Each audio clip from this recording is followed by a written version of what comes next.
All right. So, obviously, I want a chip. It was a happy movie. It was a good time. We're still giggling and laughing, possibly over the fact that Carinn wanted a freaking chip.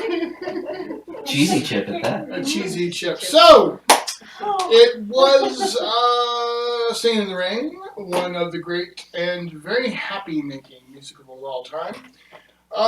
Let's go around and get the room's reaction. And no, we're not talking about Carinn's desire for a chip. We're actually talking about the movie. Chris, stick your head in and say something. Something. Yes, I know. Thanks so much. Did you enjoy it, youngster? I did definitely enjoy it. I have seen it before, but it was definitely good to see it a second time.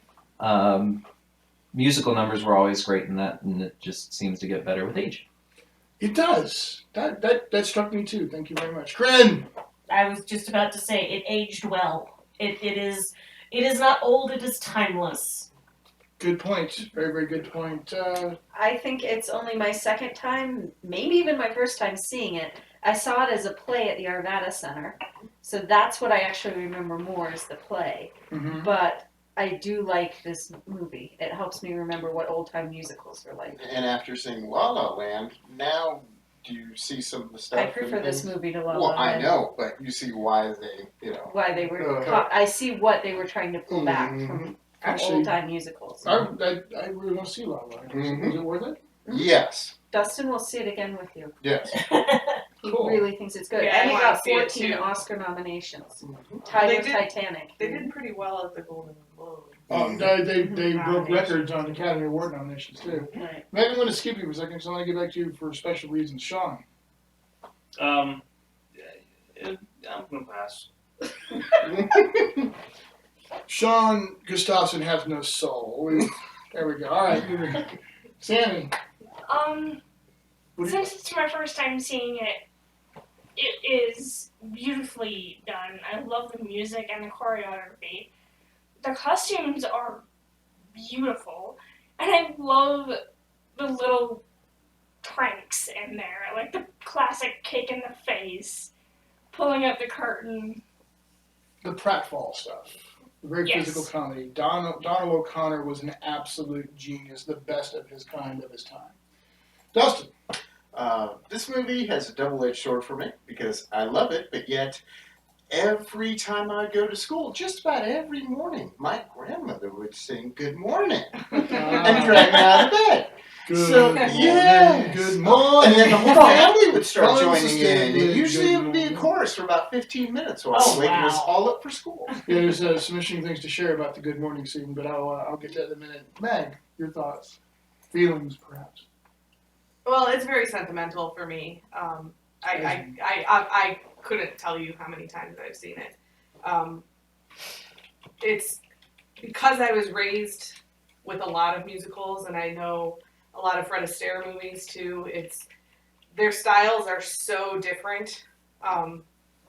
Gene Kelly is just much more. There's a lot more athleticism to his, and I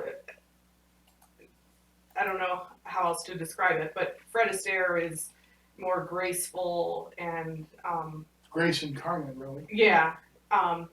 They were both very, very difficult perfectionists. It's kind of a wonder that Ginger Rogers even made as many movies as she did with Fred Astaire, but both of them have that personality trait. And Gene Kelly, he nods to Fred Astaire, like acknowledges what Fred Astaire had done for dance in movies, because he's a little ahead of Gene Kelly. Mm-hmm.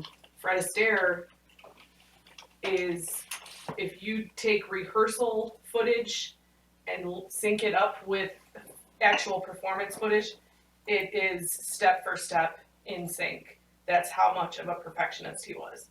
So it's just because of these kinds of things that I was raised with, I will always love this movie.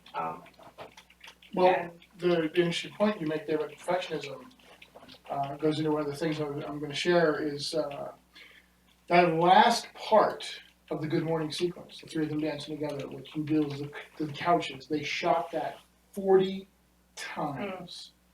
because Gene would not let it go until he thought it was absolutely perfect. They were perfectly in step, perfectly in sync.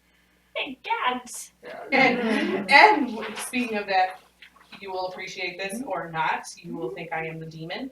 I used to be a manager for Old Navy, and I ran shipment, and we started at about 5 in the morning, and I would play Good Good morning. Morning Ah. on the overhead from my iTunes. So I was that person. No, that's all good. And I think I even had it set as my alarm for a while, and then it got to be too much. It's a great scene.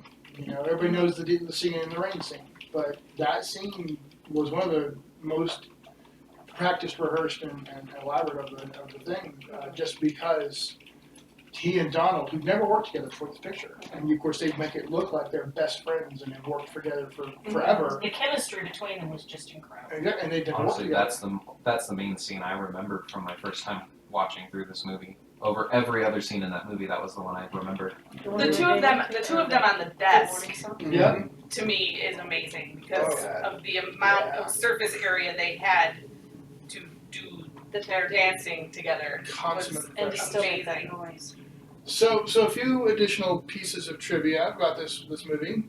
Gene was sick with a 103-degree fever during the 2 to 3 day shooting of the famous Singin' In the Rain number. Now, a lot of people think that there's a classic story, a myth, that he shot it all in one take.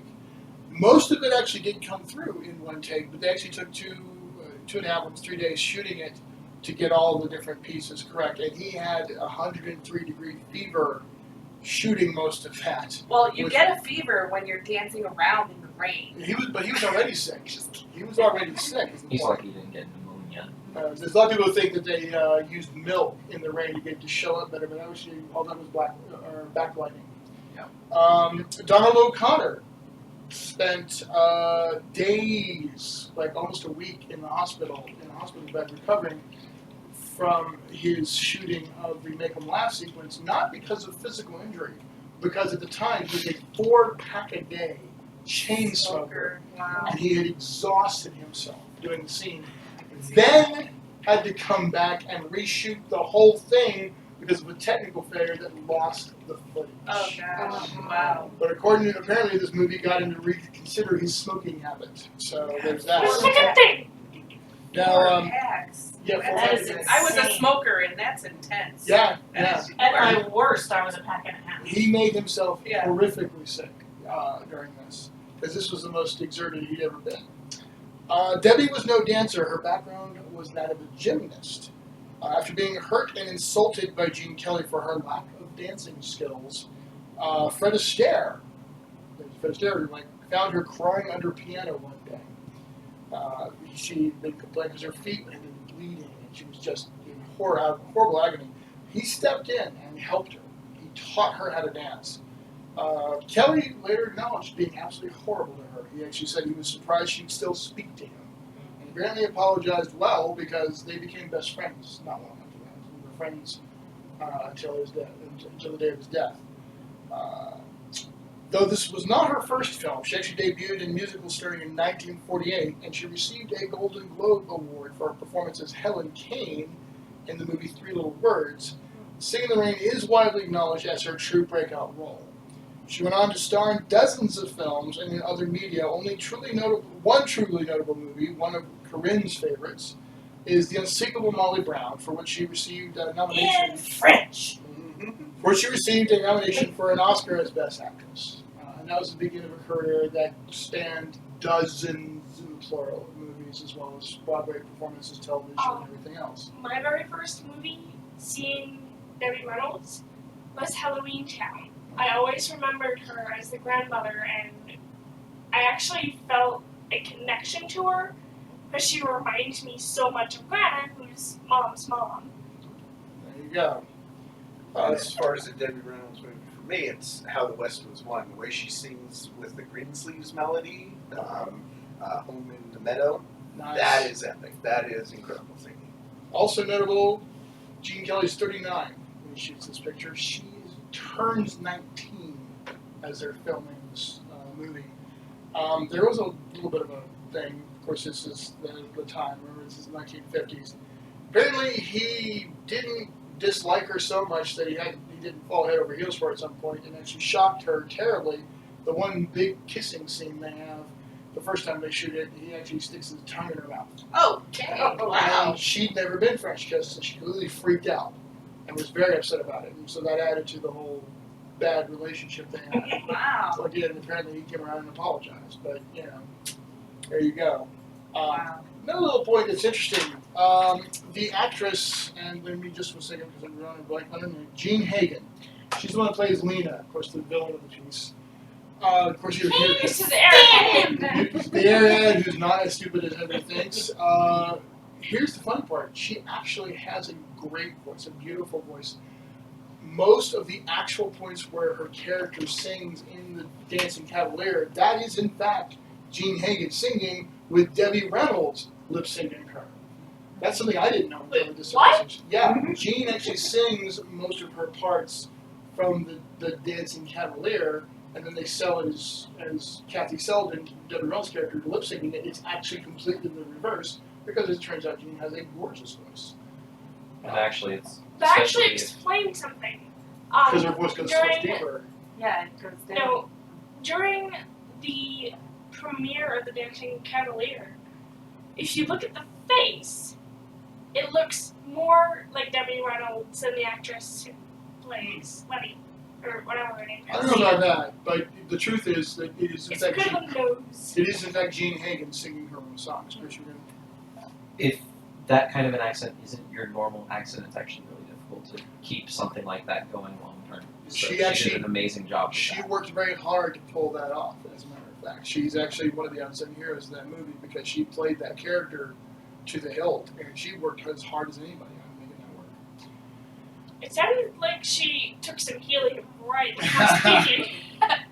She was actually doing a riff on somebody else. I can't remember who it was, but there was a famous comedic actress at the time that she was basically trying to do a riff on for that. Anyway, it's one of the classic musicals of all time. It's considered one of the American treasures. And quite frankly, it's those kinds of movies I think a lot of us need these days. Anyway, folks, thank you for joining us for another night of Evil Beagle Movie Club. As always, I'll put up the poll for us to vote on what we thought of the movie. And I'll figure out what we are going to watch. You know what? No, I've already decided. Just because we need some fun around here and everybody's been suggesting it, Carinn. You and I are presenting My Chauffeur Booyah! next Wednesday. what? So this one will actually be a full-on comedy, sort of a romantic comedy. Oh, it's not sort of. It is It's a a romantic. It's a romantic comedy, but it is a bizarre, beautifully bizarre 80s romantic comedy. It is so very 80s. Most Oh people my haven't God, seen is it. it 80s? Most people haven't seen it, but it is goofy fun. It stars Deborah Foreman, and Sam Jones guy goes on to play Flash Gordon. There's nothing brilliant about it. But it's a lot of goofy fun. A And it's blue woman in a blue dress with a blue dog. yeah, I know. And then So we start playing the blues song. So anyway, so I'm going that's the first time I've actually had it set ahead of time for the post show. Next week will be My Chauffeur, presented by myself and Carinn. The reason why this is important is because when Carinn and I first met, we discovered there was two movies that no one else had ever heard of, but were connecting points for us. One was Electric Dreams, and the other one was My Chauffeur. And yes, that means Electric Dreams is on the menu at some point too. Anyway, on behalf of everybody else who's here, and Ross, we missed having you tonight. Good night from Evil Beagle Movie Club.